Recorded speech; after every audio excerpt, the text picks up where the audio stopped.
This is Dan Schneider. On this Dan Schneider video interview, the subject is death. It's the first of a three-part series where I talk to philosophers, scientists, and theologians about the subject. The man you see before you is Sheldon Solomon. He is a social psychologist, and the conversation will begin in a moment. As I mentioned, this is the first of a three-part series I'm doing on the nature of death. I'm trying to do some big topics.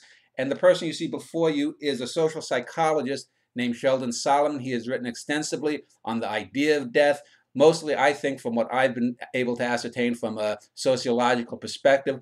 As I usually do, I like to give people their own opportunity to introduce themselves, talk about themselves, their work, and the topic at hand. So, Sheldon, if you could just tell us a little bit about yourself and your relationship to this topic. Well, very good, Dan. As you mentioned, I'm a social psychologist by trade, but my interest in death is long-standing and deeply personal. I remember being 8 years old, and on the day my grandmother died, I was sitting around thinking, wow, I'm going to miss Grandma. And then I thought to myself, yeah, but that means my mom's going to grow old, and that's even worse. And then I was like, wow, but that means I'm going to grow old. And that sent a shudder of abject terror down my spine that I'm not sure I have yet completely recovered from. So as long as I can remember, I have found, much like the Woody Allens of the world, that death is a most unwelcome and, if possible, I would try and defer it interminably kind of realization. But then I got to graduate school and in an experimental social psychology program. I met two of my very dear friends and colleagues, Jeff Greenberg and Tom Pazinski at the University of Kansas, and we were interested in trying to figure out why people need self-esteem and then why people can't get along with other people who are different than themselves. And we did some experiments, and we got through graduate school, and then I got a job at Skidmore College. And it was in my first year at Skidmore in 1980 that I ran into the books of, at the time, a recently deceased cultural anthropologist named Ernest Becker, who had won in 1974 a Pulitzer Prize for his book, The Denial of Death, where Becker, working from an evolutionary as well as an existential psychodynamic perspective, argued that literally, while people are similar to all other forms of life and that we share a basic biological predisposition towards survival, we're unique in that our big brain gives us the capacity to think abstractly and symbolically, even to the point where we can imagine things that don't yet exist and make them possible, which is great. But as Kierkegaard, the Danish existential philosopher, pointed out, people are so smart that we actually come to realize that we exist. We call that self-consciousness or consciousness today in psychobabble. And what Kierkegaard said is that it's both awesome and dreadful to be smart enough that you know that you're here. It's awesome because it's great to be alive and to know it.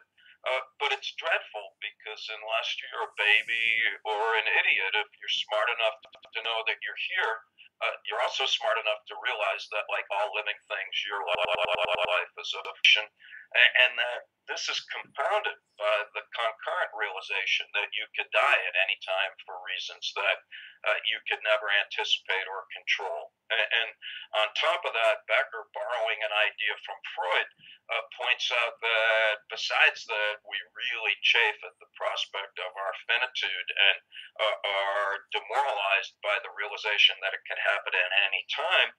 We're also very uncomfortable that we're shackled to an animal body, a corporal container, that, like all living things, will age, decay, and ultimately die. So this realization that from a starkly biological point of view, we're breathing pieces of defecating meat that are no more significant or enduring than lizards or potato, all of these things give rise, so the theory goes, to potentially debilitating existential terror. And that human beings, myself included, would be unable to stand up in the morning if we didn't have some way to manage this abject terror that the uniquely human awareness of death engenders. And so, what we do, according to Ernest Becker, is to minimize death anxiety by embracing culturally constructed beliefs about reality. The anthropologists call this culture.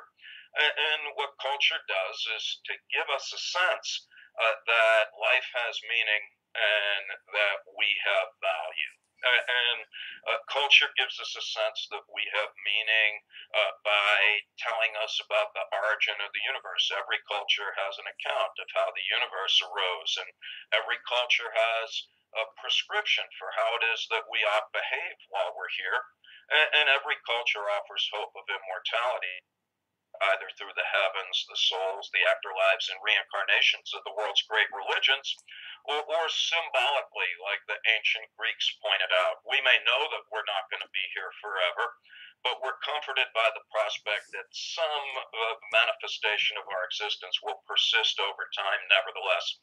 Maybe from having kids, maybe from amassing great fortunes and putting our name on buildings and airplanes, maybe from writing great books or producing great works of art or science. And so that's how culture gives us a sense that life has meaning, but it also gives us opportunities to feel like we're valuable participants in the meaningful cosmological drama to which we subscribe. Every culture has social roles with associated standards of desirable conduct. If I'm a football player, I'm supposed to score touchdowns. If I'm a nurse, I'm supposed to help keep people alive. And when I feel that I have exceeded the standards associated with my particular role, now I can perceive myself as a valuable person in a meaningful universe. And when that happens, says Becker, that's when we have self-esteem. And so, in a proverbial nutshell, what we believe is based on Ernest Becker's work is that the uniquely human awareness of death gives rise to potentially paralyzing terror that's assuaged through the construction and maintenance of cultural worldviews that provide opportunities for each of us to feel like we're persons of value in a world of meaning. And consequently, to the extent that this is true, a substantial proportion of human behavior, in fact, we would argue almost everything that people do and almost everything that people think about is influenced by efforts to deny the fact that we are mortal, whether we're aware of it or not. And I think what makes this interesting is that for the most part, we're quite unaware that this is the case. Yeah, that's quite a mouthful, and I want to just tease out a couple of points that you made early there. Sure. But when you talked about meaning, I've been involved in the arts for many years, and I've got a popular arts website, and I get lots of young people often sending me poems or essays or stuff, and they ask, what is art and what is life and what. And I always say, to me, the greatest power that any human being has is the ability to make meaning from their own life. That we have the free will to say, this is my purpose. We don't have to subscribe. Most people, unfortunately, do, but we don't have to. But let me get to death itself. And basically, the two things that I guess stick out with what you, in your original, your first monologue here, was the recognition of death and the fear of death. So let me just ask you about the recognition of death. And this is a topic that I know scientists have thought of in the last 40 or 50 years. There's a tendency to anthropomorphize. This week, in fact, made a little poem video of a poem I did 20 years ago called "Do Elephants Remember Their Dead? And if so, do they eulogize?" There's been great debate about elephants and whales and some of the great apes about whether they recognize their own mortality. Obviously, also the mirror test, whether they can recognize themselves. And I think the mirror test, as I was said in another interview to someone, has some problems. But where do you, maybe this is outside your purview, but where do you feel, or where is the current thought about non-humans and their recognition of their own mortality? Yeah, great question, Dan. Now, it is beyond my purview, but Okay. it's certainly that doesn't render the question any less interesting or important. It would be shocking if there were no rudimentary precursors of death awareness Yeah. in highly intelligent creatures, primates, elephants, dolphins, maybe even birds.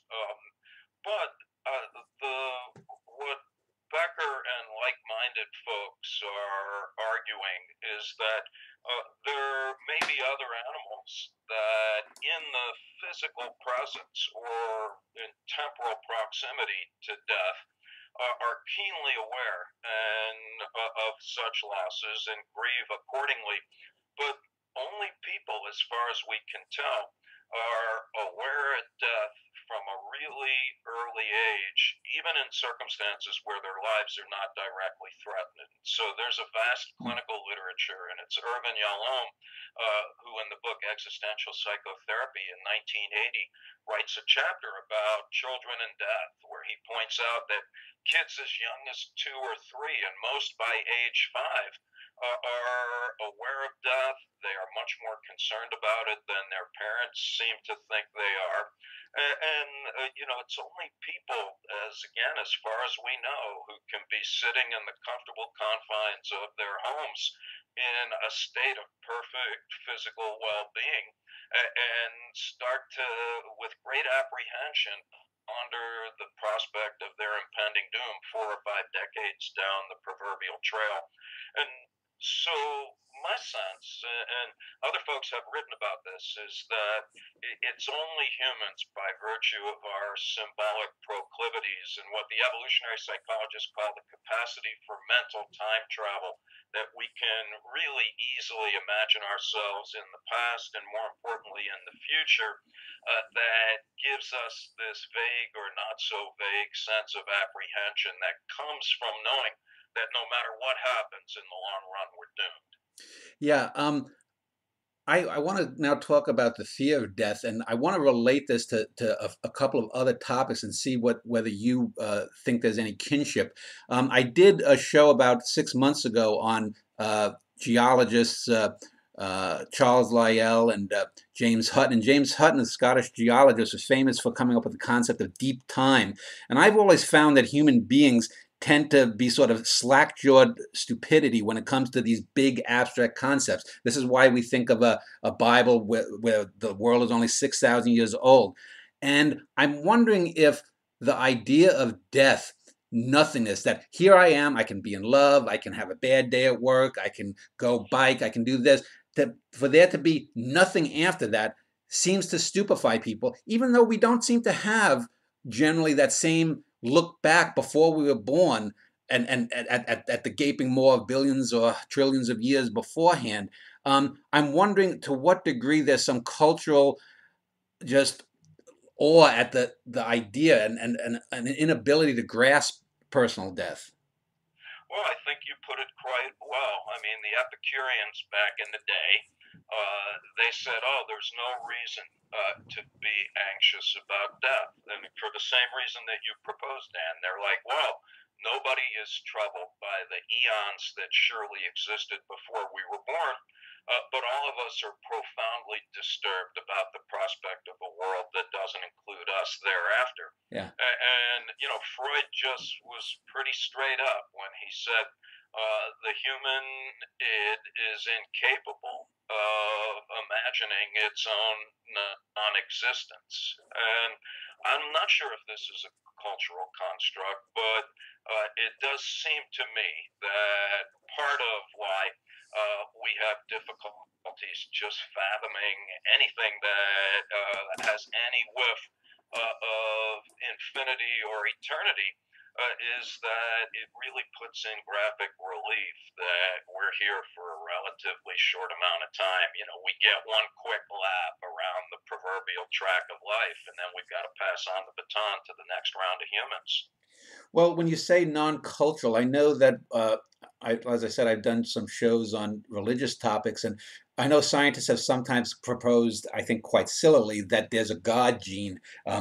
There's a book by Pascal Boyer about the origin of religion. He says that fearful cave people who are always timid about there being a saber-toothed cat hiding in a bush, tended to outlive their more courageous counterparts. Do you think that there could be some physiological basis to our desire to believe that there is some existence after mortal death? Like people have said, a God gene, that there is an immortality, that we have maybe something just wired into our psyches? Well, I think I'm very familiar with the Boyar book.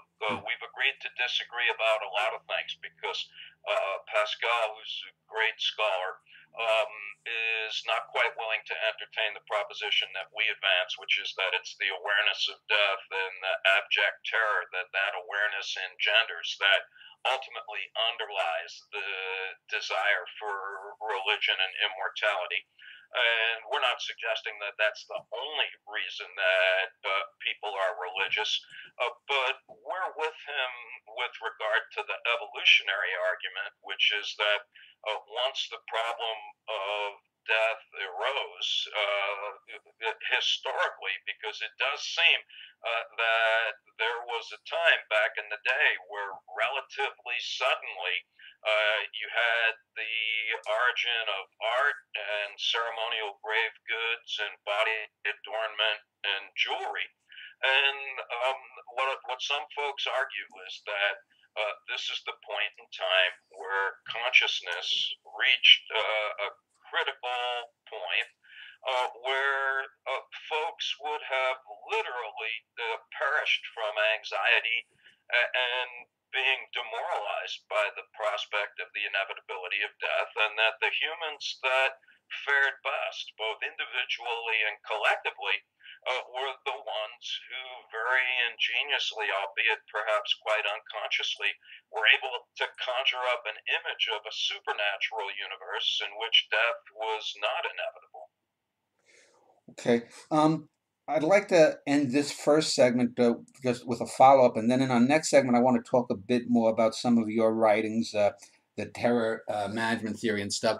But I want to just give you a little anecdote. This morning, before we started this interview, I was looking on YouTube at a few of the science sites, and there are plenty of sites that do little 5 or 6 minute videos on scientific topics, and it was interesting. I clicked on this website or this YouTube channel called Kurzgesagt, called In a Nutshell, and they had a little bit on why is there something rather than nothing, and they tried to explain quarks and leptons and elementary particles and how even in nothingness there are force fields.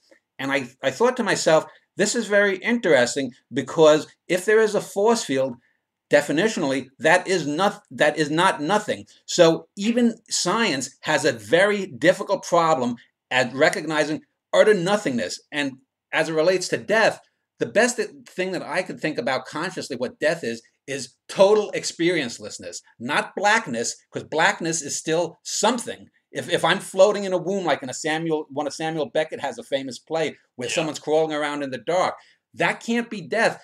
Death would have to be absolute experiencelessness, just as I cannot never know what it was like in 1850, and I won't be able to know what it's like in 2250. It's experiencelessness, and I think, again, just like it's hard to not understand nothingness, death has that kind of you just run into this dumb wall. And I guess I'm just repeating myself. But do you have any comment on that kind of thing?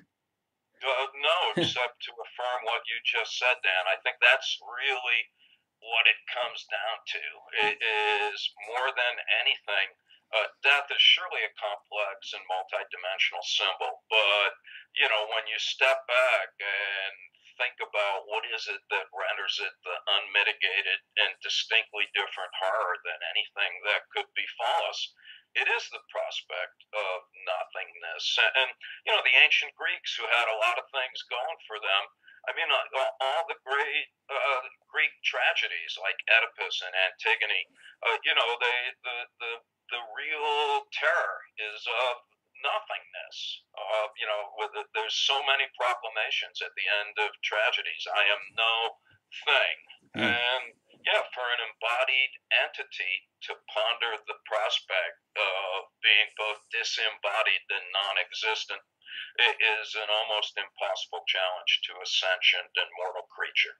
Okay, well, let's end this segment. In our next segment, I want to talk a bit more about some of your ideas as they relate more directly to human society and human beings individually, and we'll do that when we return. Do elephants remember their dead, and if so, do they eulogize? On the bleached savanna, the herd stopped. The calves stood in silent bemusement. The herd thundered no longer to the sundown. On the bleached savanna, the head bull gently approached the sun-scoured bones. Its trunk sniffed the remains, then tangled and twined in and about the calcified skull and through the hardened ridges of eye sockets no longer. Scavengers found it first and picked clean its pachydermy. Then its ivory found a home above the mantle of a poacher, far from where the cows and calves queued up to ritual, in and about and through and out, trunks defining the later day, the burial day of a female elephant, a being. Do elephants remember their dead? Do they carry their memories with them? Or does each rain of thunder in sky or on earth naturally come with a calm? On the bleached savanna, do remains remain? I am with Sheldon Solomon. He's a social psychologist who has spent many years talking and writing and studying about the topic of death. In this segment, I want to get a little less abstract. We'll maybe get a bit more abstract later on, but I want to bring it down to a more social level, the ways that human beings as societies, as individuals, as tribes have dealt with death in the past, where that social compact about death is now and where it may be going in the future with artificial intelligence and ideas of people could upload themselves into machines and that kind of thing. But let's go back to the beginnings that we know when we're talking about maybe predecessors to Homo sapiens. I know that in caves we have found burials in Neanderthals. I think even some earlier species. They seem to sometimes have possibly been preserved. They certainly have had trinkets put into graves. How far back do you think in the human lineage, non-Homo sapiens, does this awareness of death go? And have there been any things that you've studied that have been sort of outliers to the general path that we look at? Yeah, good question, but beyond my expertise, Dan, I Okay. am fairly well read, and there is spirited controversy. So there are, with regard to the Neanderthal burial sites, there are some folks that say that clearly the Neanderthals show rudimentary signs of grave goods and body ornamentation, and infer that they must have at least been vaguely aware of and concerned about death. And I'm agnostic on that view. What is very, very clear is that almost from day one, that Homo sapiens have been preoccupied with their mortality in the form of efforts to deny or transcend death, because even when people lived in ridiculously difficult physical environments, they spent inordinate amount of time doing things that are clearly of religious significance that appear to be efforts to guarantee some kind of literal or symbolic immortality. I think people are surely very familiar with the Egyptians who went to great lengths in the form of their pyramids and mummies to ensure that they would be preserved in the afterlife. And while there's quite a bit of room for debate prior to the advent of writing, by 5 or 6 thousand years ago, both from what we can reconstruct in the East as well as the West. And so the Chinese, at the same time that the Egyptians were building pyramids, you had the Chinese developing alchemy and trying to search vigorously for different places on Earth where they could look for fountains of youth and elixirs of immortality.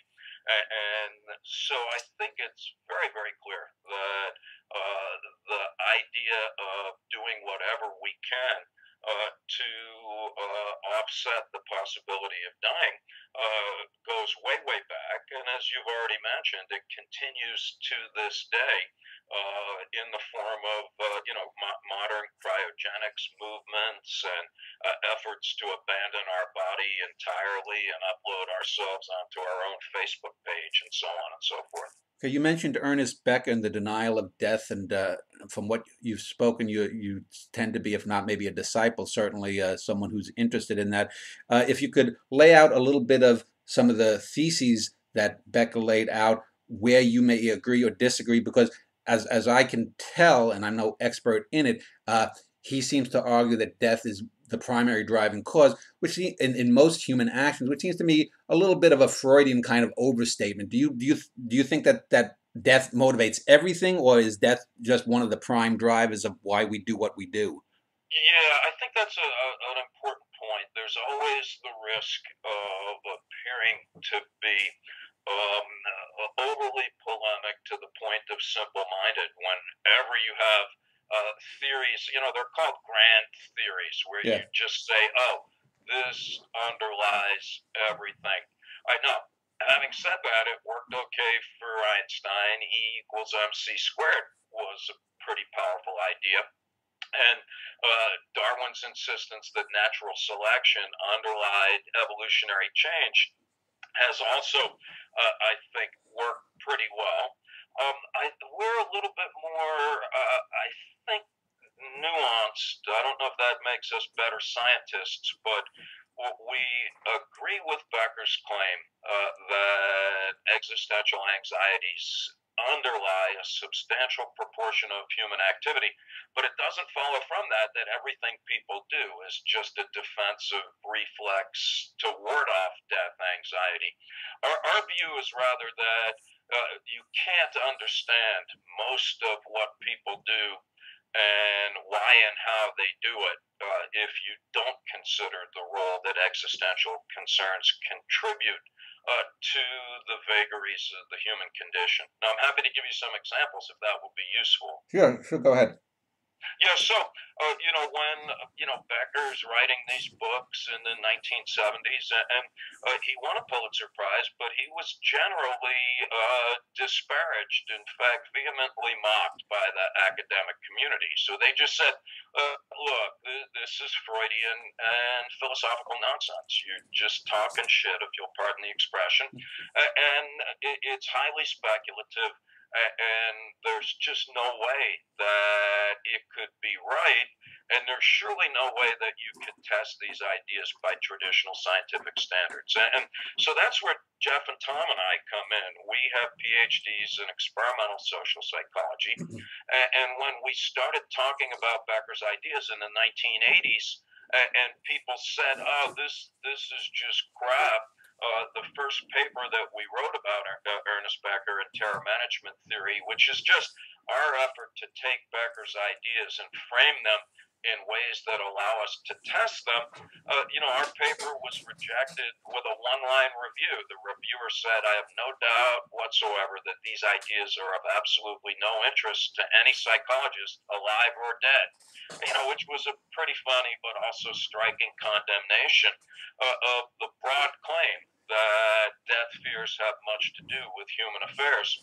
And so what we did was to design a very, very simple paradigm. And maybe I should back up a bit and just say that one of the things that Ernest Becker was interested in, and we too in our early days, and we still are, is how come people can't get along with other people who don't share their beliefs about reality. And what Becker says in both The Denial of Death and in another book called Escape from Evil is that, well, if your beliefs about reality serve to minimize death anxiety, then whenever you run into people who are different, you have a problem, whether you know it or not. Because if you accept the validity of an alternative conception of reality, you necessarily undermine the confidence with which you subscribe to your own views.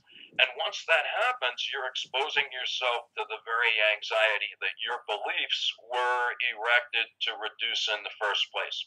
All right, so if I believe that God created the earth in 6 days before taking a well-deserved break, and then I run into somebody of the Fulani tribe in Mali, and they believe that the earth was created out of a giant drop of milk, well, if the milk people are right, then I must be wrong. And what Becker proposed is that when we run into people who are different, the first thing that we do is to denigrate or belittle them. We're like, "Oh yeah, those poor bastards believe the earth was created out of a giant drop of milk because they're wearing grass skirts, living in tents, worshiping piles of sticks and mud. And surely they would believe what we did if they had the advantages of smartphones and email and so on. All right, now being a little silly, but there's an important psychological point here, and that's that when we disparage and dehumanize people who are different, well, that spares us the threat that their beliefs might pose to our own. And while we're disparaging people who are different, we also go to extraordinary lengths to try to convince them to dispose of their ideas and to adopt ours instead. And of course, Christian missionaries are a good historical example of people who have done that quite well. And then if that doesn't work, just kill those people who are different, thus proving that our ideas and our God are superior after all. My God is better than your God, and we will kick your ass to prove it. All right, so now the question is, how do we know if any of this is, quote, true? And so back to Tom and Jeff and I, we had a very simple idea 35 years ago. We just said, all right, let's assume these ideas are true. So what would happen if we asked some people to think about themselves dying? What would happen if we reminded some people of their mortality and remind other people of something unpleasant but not fatal, like an upcoming exam, or being in incredible pain, or being in a car accident and having a limb amputated? And our thought is that if Becker is right, if we embrace our beliefs in order to ward off death anxiety, that when we're reminded of our mortality, that should make us, psychologically speaking, cling more tenaciously to our beliefs. And we should be able to measure that by assessing people's reactions to others who are either similar to themselves or who have different beliefs. And so, for example, in one of our earliest studies, we had Christian participants, and we reminded them either of death or something unpleasant. And then we had them evaluate other people who were very similar, except some said they came from a Christian household, and some said they came from a Jewish household. And what we found is that in the control condition, the Christian participants did not differentiate their evaluations of the target individuals as a function of their religion. In English, they didn't rate Jews or Christians better or worse. All right. However, when the Christian participants were first reminded of their death, well, now they liked fellow Christians a lot more, and they disliked Jewish people rather vehemently. And this has nothing to do with Christianity. In Israel, when Jewish people are asked to think about dying, they love fellow Jews and they hate Christians and Arabs. In India, when Indians are asked to think about dying, they love Indians and they hate Pakistanis. And when Germans are asked to think about dying, they sit closer to fellow Germans and they sit further away from people who look like Turkish immigrants. And what this shows is that these death reminders have consequential effects, not only on our attitudes, but also on our behaviors. And when we're reminded of death, we are even more willing to hurt other people who are different, even if it ends up killing ourselves. So we work with an Iranian psychologist, and we found that when Iranians are reminded of their mortality, they become more supportive of suicide bombing and more willing to become a martyr themselves. In the United States, we're a little bit more practical. We're not about to blow ourselves up, but we're happy to blow other people up. And so when Americans are reminded of their mortality, they become more supportive of the preemptive use of nuclear, biological, and chemical weapons against countries who pose no direct threat to us. And this is particularly true of Americans who identify as politically conservative. And I think all of these studies, when you step back and look at them, they really, I like how George Bernard Shaw put it in a play, I think it's Heartbreak House, when he says, when the angel of death sounds his trumpet, the pretenses of civilization are blown from men's heads into the mud. like hats in a gust of wind. And so I think here's one area of inquiry where we would argue that the evidence is quite clear that you just can't understand why people have such a difficult time getting along with fellow humans without looking at the extent to which it is very difficult to accept folks who don't share our death denying beliefs about reality. Okay. Well, let me just ask you, because you made an excellent point, but I'm just wondering, in this examples you cited about Jews' views of Christians, Christians of Jews, Hindus of Jains or whatnot, rate death, it seemed to me, though, that death was an amplifier of some other extant belief system that was below it. Not that death was the prime move of this discomfort, but it was merely an amplifier. Did I miss something there? No, I don't think you did, Dan. I think that that's quite nice.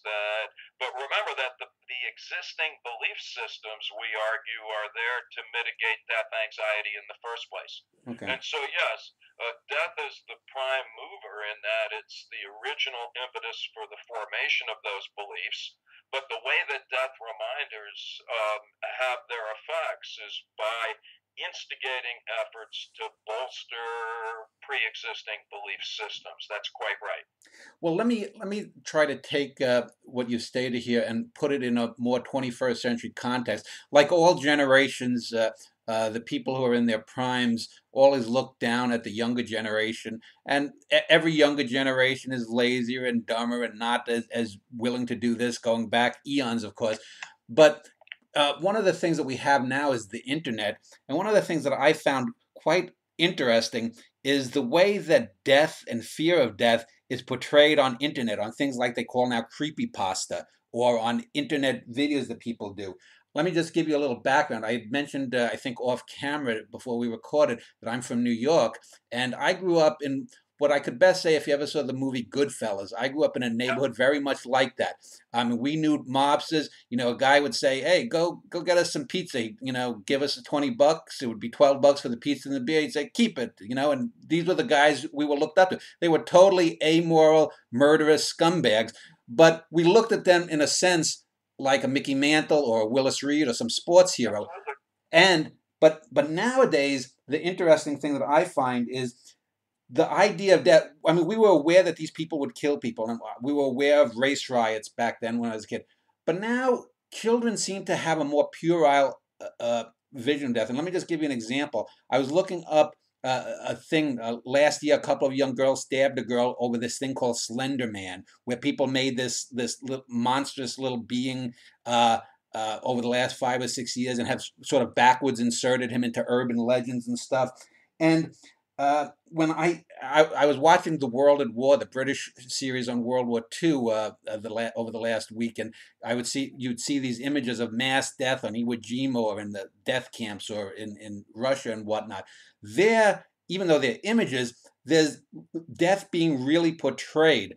But it seems to me that younger people now want to make everything sort of a video game. That death is like a video game, and I'm just wondering if you've noticed that in all your years, that the cultural trends of especially younger people is to almost push death away into something very childish and cartoon-like, and is that part of what you would call this terror management? Yeah, I would, and with no disrespect to youth, because I think every generation has to come to terms with these universal existential concerns that have existed since day one and will not go away, as far as I can tell, as long as there are people. But we do live in an unprecedented age of technological change where every experience is now mediated by technology. And I do think that what has happened is that people have sought existential refuge in their Facebook pages, in their smartphones, in their video games. Because after all, in a video game, when your avatar dies, you just push a button and there it is again. Yeah. And even on Facebook, David Bowie's not here anymore, but his video images remain. And so I do think that there's a sense in which our attachment to technology and our preoccupation with documenting. It's kind of a cliche of sorts, but you go to a restaurant and there's like four young people at a table, like texting each other across the table rather than looking up and actually having a human interaction. And indeed, we've done some studies at Skidmore. We're just getting the youth to give up their smartphones for a day is cause for great anxiety and depression. Yeah. Um, Ray, the World at War thing, I saw an episode where they talked about the kamikaze fighters, and this ties into modern suicide bombers in the various uh, Muslim campaigns in the Middle East and elsewhere. Um, how do you think, just on a personal psychological level, what degree of indoctrination, inculcation into some delusive kind of belief system would cause someone to become a kamikaze or a suicide bomber? Because even in the World at War, they had a few people who were kamikazes who said that they did fear death, but they were actually even more depressed when they didn't get to be the kamikaze. And I would assume it's similar in these modern suicide bombers, that some of them genuinely do want to have the 71 virgins or whatever it is, and there must be some depressions of those that genuinely do fear death, but those that are so over the top that they want to actually die, but they don't get their moment of glory. What kind have you ever addressed any of these kinds of bizarre death wishes? Or Yeah, well, we have tried to, again, not being experts. We did write a book after the events of September 11th called In the Wake of 9/11: The Psychology of Terror. Although we don't have an expert background in matters pertaining to terrorism, but from what we've gleaned from the literature, there's at least two clusters of people that end up blowing themselves up. One would be easily explicable in our terms. Generally, folks who are feeling disenfranchised, they're not necessarily impoverished. In fact, a lot of them demographically are well educated. They come from middle class homes, but they're in environments where there's a rising expectations and hopes in a world of diminishing opportunity. And so they're driven to embrace, the claim goes, these kinds of very starkly simple ideologies where the world is divided into good and evil, and where they are given an opportunity to heroically transcend death, uh, both literally and symbolically, by exterminating themselves. And so you do have some people who think they're going to get the proverbial 72 virgins. And I've talked to folks in Israel who study suicide bombers, and they say that they can literally recover the wrapped penises of people who have blown themselves up because they want to protect their dangling participle so it'll function in the thereafter.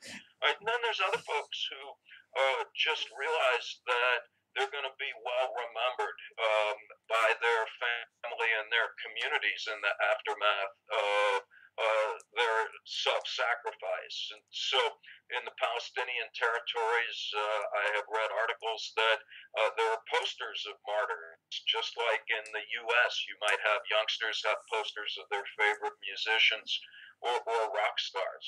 And so I do think that we can understand this phenomenon from a terror management perspective. mm, And then there are other folks, and I don't think they're necessarily wrong. I don't think these are exclusive explanations, who point out that self-sacrifice in the form of suicide bombing is just the only leverage that you have in an asymmetrical struggle where you've got sticks and someone else has aircraft carriers and nuclear weapons.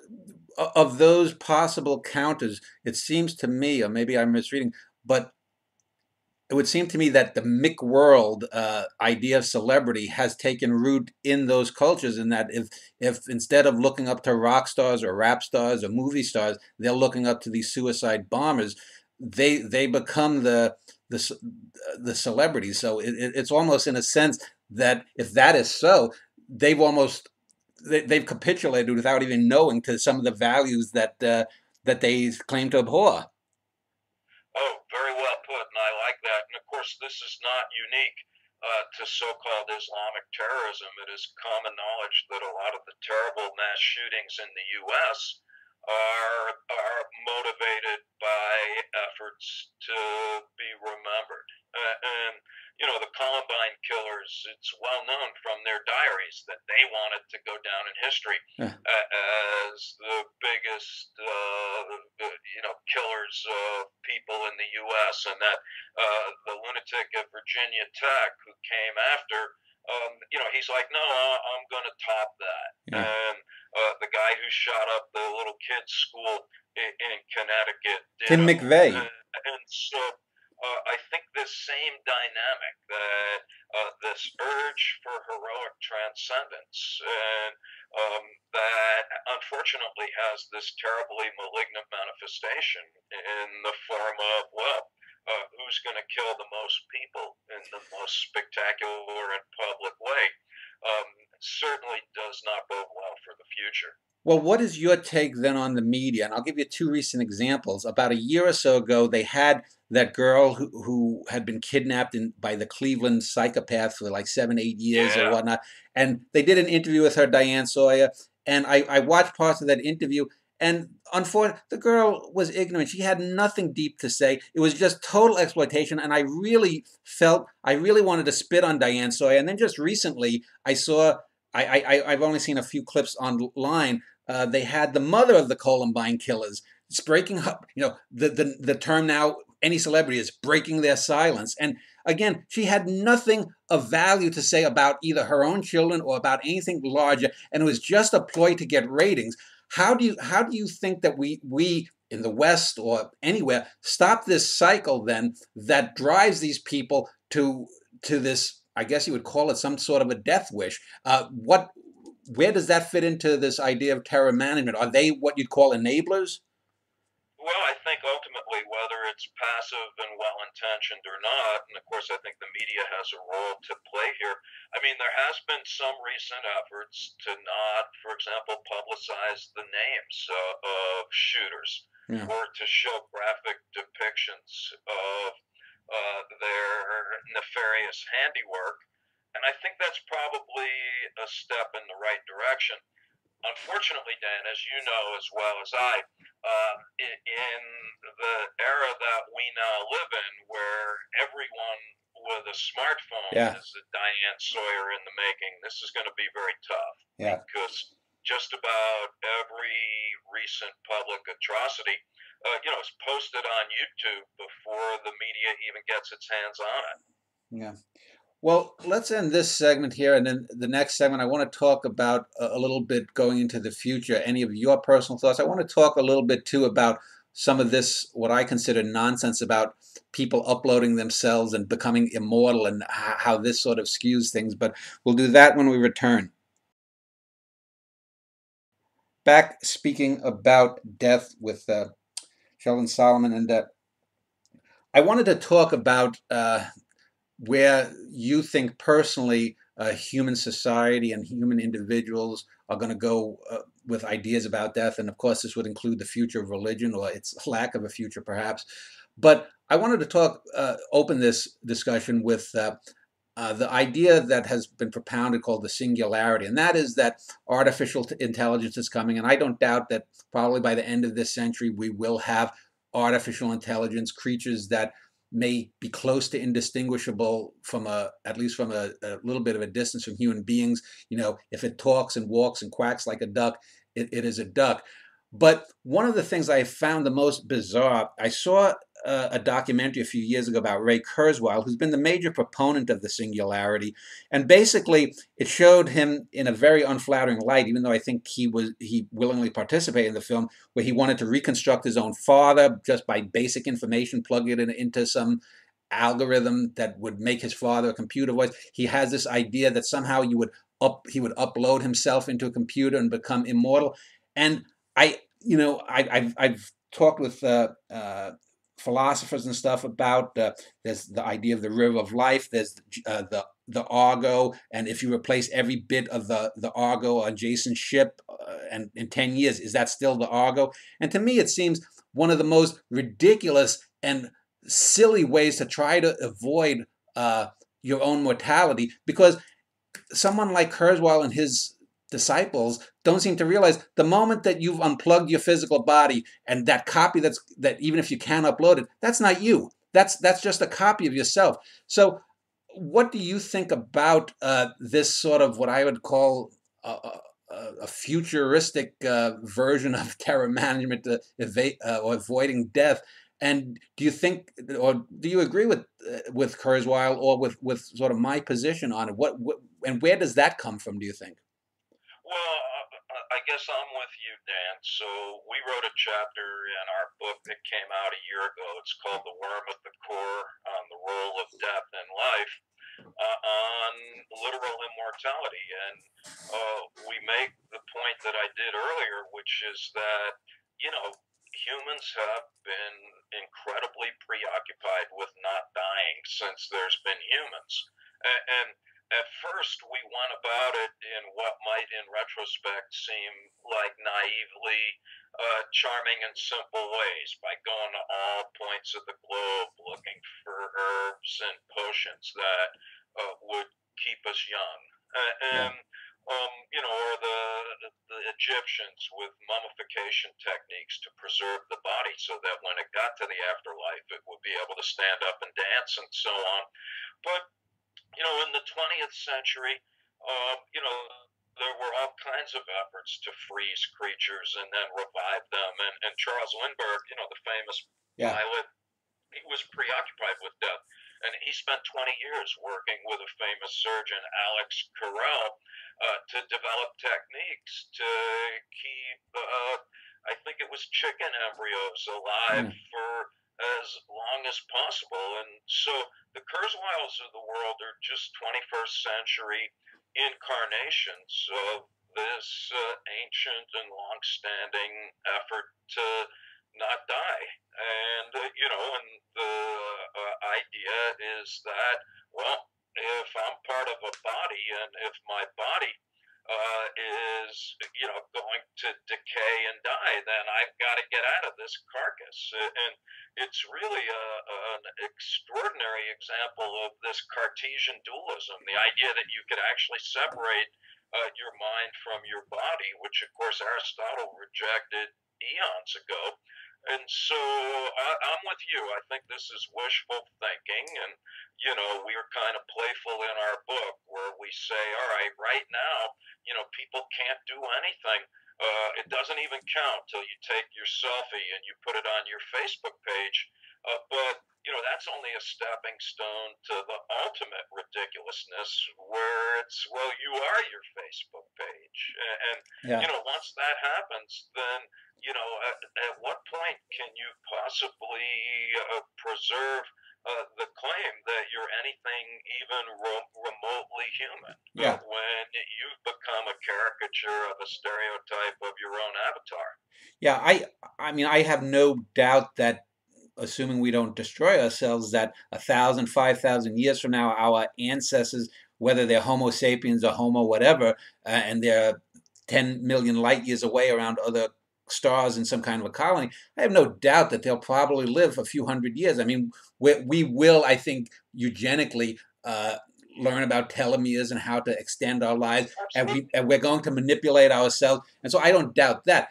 But again, immortality would be millions or trillions or who knows how many years old, and there has to be the idea of integrity, the oneness of the self. And having said that, what do you with the idea of the oneness? One of the watchwords today in 21st century society, as we record this in 2016, is identity. Everyone talks about identity. I wondered to what degree do you think death and identity are linked? You talked about a person becoming their Facebook page. You know, there was a famous book by Norman Mailer called "Advertisements for Myself" back in the 50s or 60s. And to what extent do you think that modern ideas of death have maybe morphed a little bit into the idea of what you had said earlier, what people think of me, not just me, the body, but what they think of me, the idea of celebrity. Absolutely a great point, and I think what has happened is that preoccupation with existential concerns have just magnified exponentially the desire to stick out and to be held in high regard in perpetuity. Now, again, you know, wanting to be famous and wanting to be remembered are not new phenomenon, but Yeah, you know, only relatively recently have we been able to have people made the distinction between fame and celebrity, because for a lot of years, and in fact centuries, if not thousands of years, fame was reserved for people who did things for better and or worse yeah, of heroic stature. yeah, And it's only relatively recently where we've gotten to the point where a celebrity, some define a celebrity as someone who is known for being known. Uh, and, um, and, you know, there's any number of anecdotal examples here with just like there's a very famous YouTube of someone who posted a little video of ordering a cheeseburger at a restaurant, and she got like 6 million hits, and yeah, had her own website where she just shows videos of herself doing really mundane things. And but we know that this has something to do with death denial, because we've done studies and we've shown that when you remind people of their death and ask them how much would you like to be famous, they say, "Oh, I want to be more famous." And when we remind people of death and we ask them, we show them advertisements where you can buy your own star in a far off galaxy and have it named after you. yeah, Well, people say that they want that and they're willing to pay more money in order to have their own star. mm, And when people are reminded of their mortality, they want more like high status luxury goods like a Lexus or a fancy watch. And so I think you're really right there. And Andy Warhol was 2 years ago when you know he just said everyone's going to be have their 15 minutes of fame. But what a lot of people don't know is a couple of years after that, Warhol kind of retracted that statement. He said, "Oh, it's even worse. In 15 minutes, everybody will be famous." yeah. Well, yeah, Warhol's one of the great wits, I think, of the 20th century. He was, I mean, well, I can go on about Warhol and art. I've got a very mixed opinion, but I would be remiss if I didn't talk somewhat and ask you. And again, this is probably outside your strict purview, but let me just throw it to you just as a personal opinion. Um, the idea of an afterlife. I know. I've been unconscious. I remember when I was 6, I drowned in a lake, and I had the idea that I was floating under my body, looking up at my body, floating almost like a fetus in the sun. And I had this bizarre little dream. I won't go into all of it, but it's a dream that was very much similar to similar dreams people have had when they've had claimed out of body experiences. When a few years ago I had a hernia operation, and I remember I remember being wheeled in and seeing the lights of the roof on the ceiling of the hospital corridor going by. And then the next thing I woke up, my wife is by the bed, and she said, "Oh, it's been about 95 minutes." I'm like, I lost an hour and a half of my life. I mean, it seemed literally like 2 seconds. It's now, aside from the fact that to me that's powerful evidence that if just drugs can put you into such a deep nothingness that the total non-function of neurons should do even worse. Where do you There have been some people I've read over the years that think that, well, there could be, since we are energy and we have the four natural forces, that there could possibly be something that consciousness is something that is a synergy that somehow transcends existence. Do you buy any of that, or do you think that's nonsense? And again, this is outside probably your own purview, but just on a personal level, what are your thoughts on things like that? Well, on a personal level, I'm agnostic because I don't have the skills to judge, and it would be scientifically imprudent to categorically deny the potential existence of any phenomenon, because historically Yeah, you end up being wrong more often than not. yeah. Having said that, though, You couldn't have science without wrongness. yeah, that's right.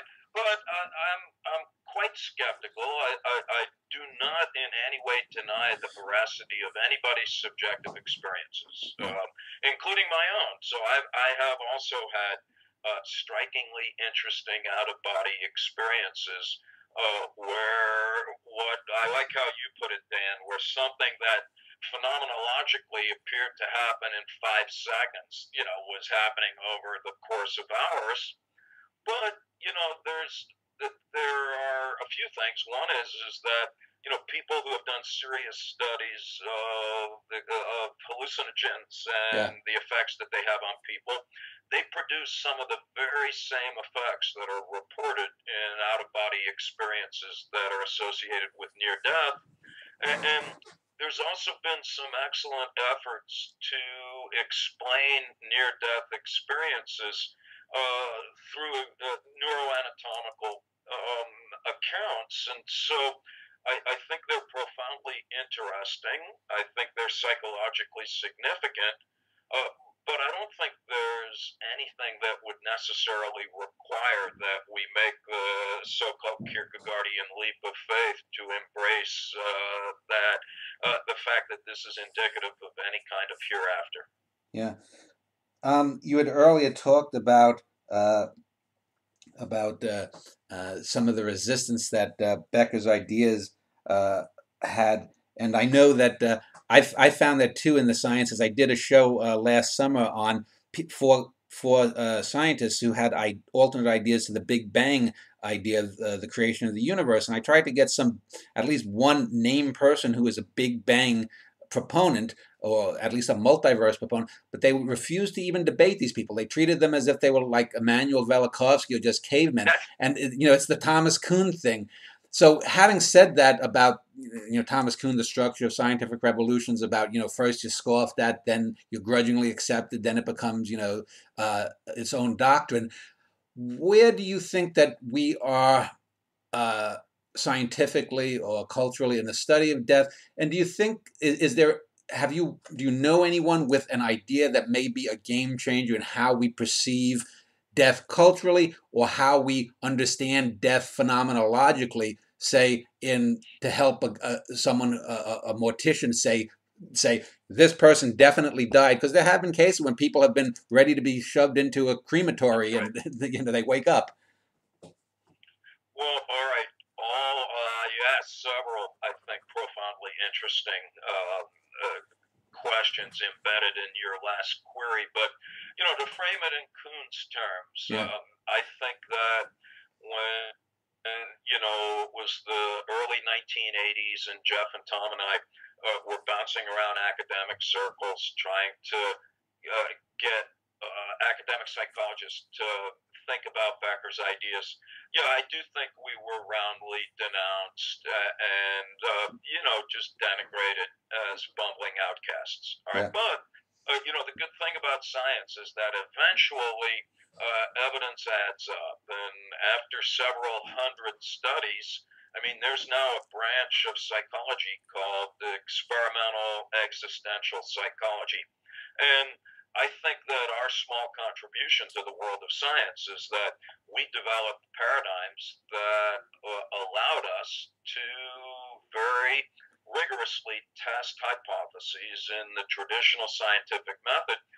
And so far, everything that Becker has proposed has turned out to be empirically true. So we know that concerns about mortality influence our attitudes about other people. They influence who you vote for. They influence how you dress, what you ate for lunch, the magnitude of psychological disorders, and so on and so forth. And so I think in Kuhnian terms, we're in the phase of normal science.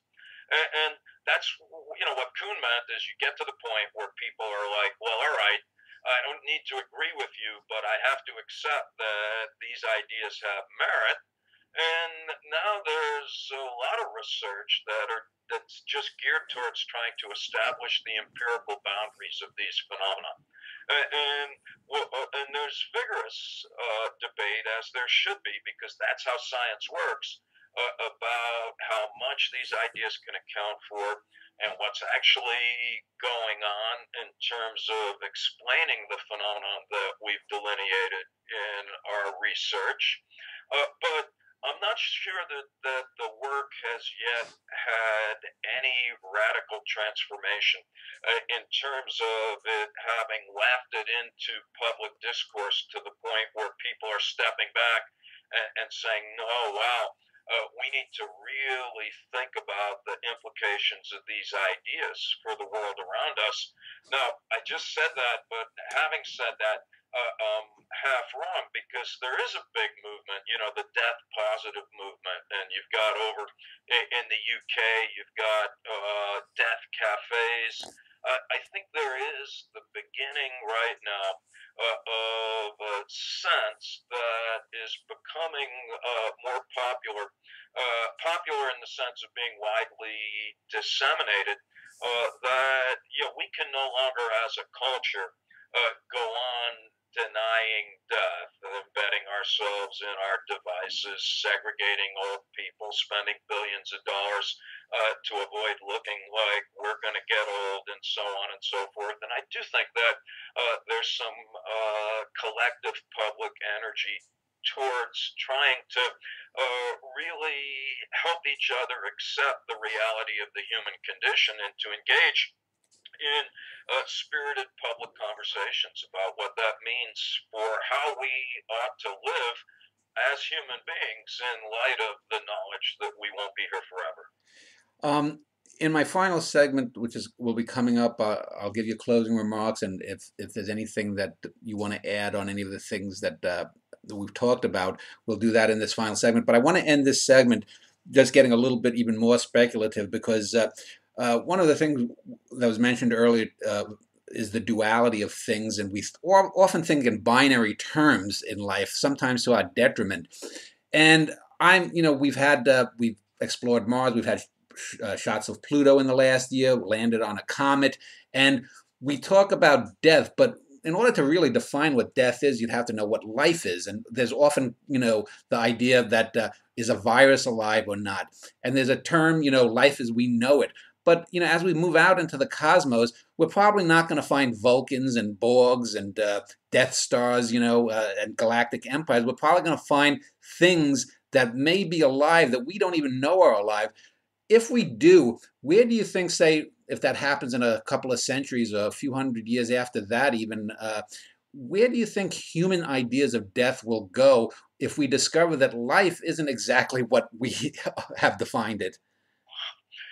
A great question, Dan. And to be silly, if I could answer that Yeah. one, I'd be on the beach somewhere chugging rum out of my coconut with my Nobel Prize. You make a great point. We are binary thinkers, and we can't help it. And I do this with my classes at Skidmore, all the time. You walk into the class, you say up, and they immediately say down, left, Yeah. right, fat, thin. Yeah. And now that serves us well for most binary oppositions of phenomenon in the natural world. All right, but life, death, because we don't know what death is, that casts doubt on what life is. And now, as you put it quite profoundly and poignantly, by the way, now that it becomes more obscure as to what it is that we mean by life, I think that has interesting and potentially profound implications, the nature of which I have no idea what might happen. But I think we can assert confidently that it will change things. Okay. Well, let's end this segment here. In our final segment, we'll wrap things up, and we'll do that when we return.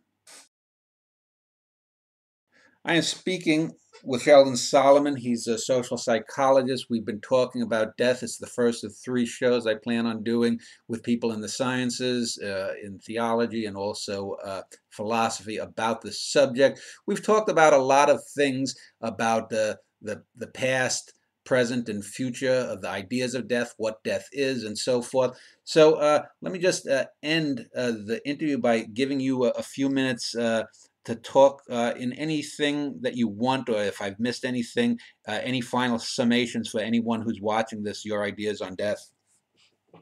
Yeah, well, thank you, Dan. It's been a pleasure to talk to you, and I guess in some, Our view is that you just can't understand much about what people do and why they do it without, taking a wide-eyed view, as it were, of the fact that we're arguably the only creatures explicitly aware of the inevitability of death, and that gives us the potential to experience just debilitating terror that we manage by perceiving ourselves as valuable people in a meaningful universe. And this brings out both the best as well as the worst in us. And, what a lot of people say when they communicate with me, either from reading our books or when I speak in public, they're like, okay, well, now what?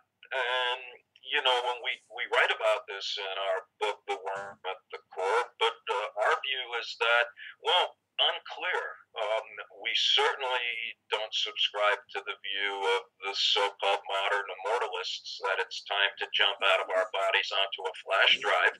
And we also don't envision death anxiety going away in the near future. That would be not only infeasible, but probably undesirable, because any form of life that readily acquiesced to death would be eradicated from the gene pool in relatively short order.